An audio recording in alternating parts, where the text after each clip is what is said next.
Ozzy with Black Sabbath, Star Trek the Original Series, and a trip to the beach. All this and more on Old Man Kelley.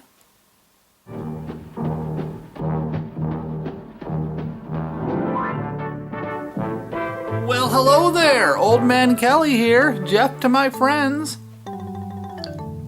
How's everybody doing out there, huh? Been a busy week. I got a lot to talk about today, a lot to show you. It all started Labor Day weekend. I went to see Black Sabbath, yes, with Ozzy as lead singer. They were good. They were good. I've had a lot of people tell me how'd Ozzy sound. Was Ozzy? And I've had like 3 people say, well, I saw him in his last solo tour and he was really horrible.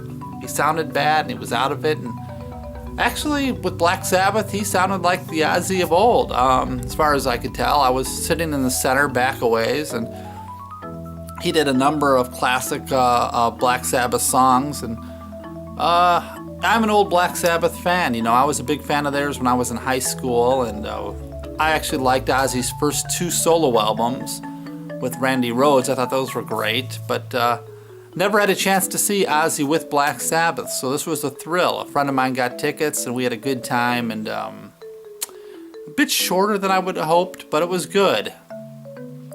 Now, remember last week I did the show from Lake Michigan, right by where the boat docks are in Waukegan.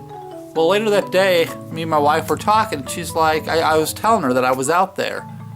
She came up with the idea of going to Illinois State Beach, and I've never actually been there before. This is a place about 20 minutes from here, and I've grown up my whole life in this area. I've lived here 55 years, and for some odd reason, I've never been to Illinois State Beach. And it's a huge place with camping, and it's, you know, about a mile stretch along Lake Michigan there with sandy beaches and rocks and things, and it's like, sure, let's go out there. Let's spend the day out at Illinois State Beach. So we spent some time out there, and I got about 3 minutes of video to show you right now. Here's our trip to Illinois State Beach. Here in northern Illinois, we have a thriving artistic community. And you can see on this bright and sunny day that both of them showed up for a day at the beach to take advantage of the wonderful scenery we have here on the shores of Lake Michigan. Yes, there are a lot of rocks in the area, but there are also sandy beaches too. I just found the rocks a little more interesting to videotape. Now we have these up and down the beach, and they're old changing stations and snack bars that are no longer in service. In fact, there are no lifeguards on this beach anymore. It's not the tourist attraction it used to be.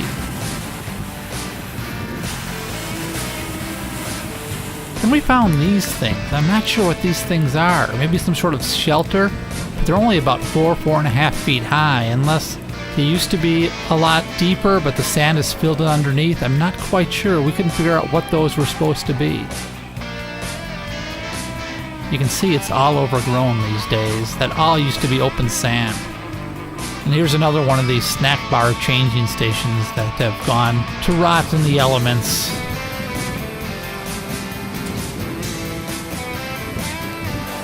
Yeah, there's rocks at the beach. I know. I still get amazed by how smooth the power of the water can make these rocks.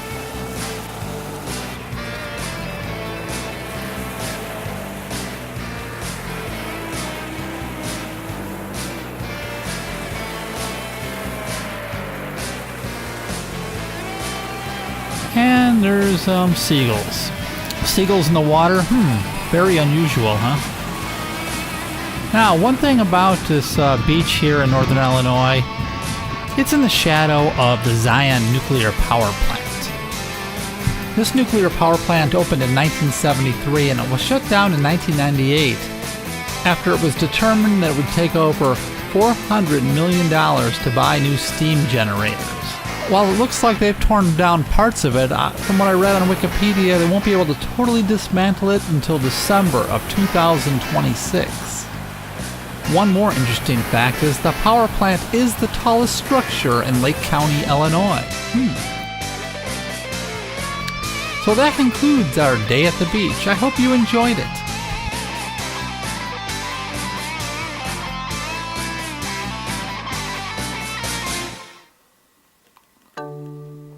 Yeah, like I said, I've lived in this area all my life, and not only have I never been to Illinois State Beach before, but I've never seen the nuclear reactor before, the nuclear power plant. And I didn't realize that on the beach you're staring right at a nuclear power plant. And it must have been weird back in the day, back in the 70s and 80s, when people used that beach and that was an active nuclear power plant that was producing energy. It was very strange.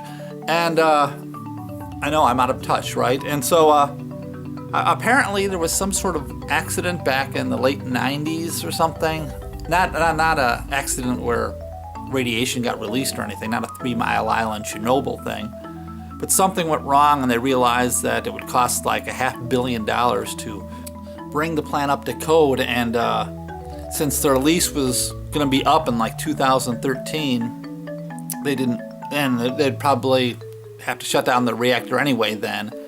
It wasn't worth the money to put into it, and they figured it was just better to close it down. Of course, now they've got this plant that's contaminated, and I was reading online that it's going to take some years to finally clean it all up and get everything that could be radioactive shipped out to Arizona or wherever they built that site for storing nuclear material.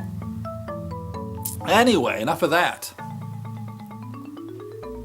So I've been watching Star Trek, the original series lately. It's the 50th anniversary, and the BBC network, BBC America, has been showing the original series from start to finish over and over to celebrate the 50th anniversary.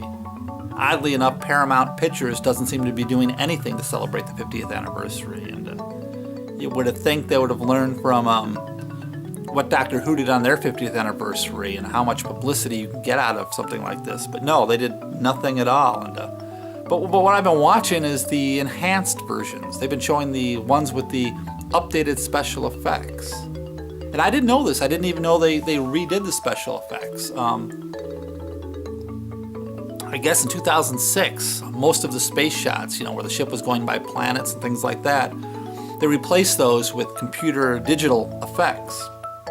And I actually liked it. I wasn't a fan of what George Lucas did to the original Star Wars, and it pissed me off that it's hard to even find the original version I saw in the theater.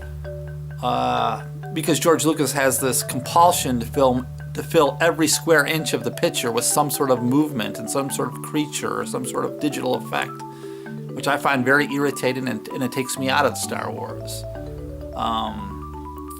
But Star Trek, it's subtler. It's just this basic shots of the ship in outer space for the most part. I went online and there's people have side-by-side comparisons to every episode. Old special effects, new special effects. And somebody posted the comment below and goes, "These CGI effects stick out like a sore thumb." And I don't think so. I think that if you weren't a fan, you haven't watched the original series to death like a lot of people have, and you just saw it for the first time, I think you would be more invested in the story. Because to me, even as a child watching Star Trek, some of those shots of the ship in outer space seemed like what they were. I could tell it was just a model in front of a planet or whatever, and that took me out of it more than anything else. It's like watching an old 1950s science fiction movie where you see what's obviously a plastic model or something, or stock footage thrown in, where it just takes you out of the story. If you don't have your suspension of disbelief in a high gear, it can just suck you out of the story.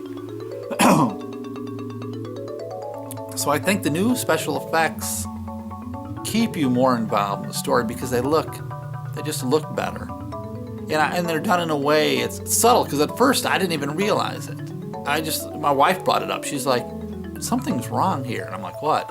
She goes, that shot there, that wasn't from the show, that's CGI. And I'm like, "Come on, this is the original series. It's the 50th anniversary." She looked it up online and goes, "Ha, I was right. In 2006, they changed all the shots of the ship in outer space and whatnot." And so, "Oh yeah," but I liked it.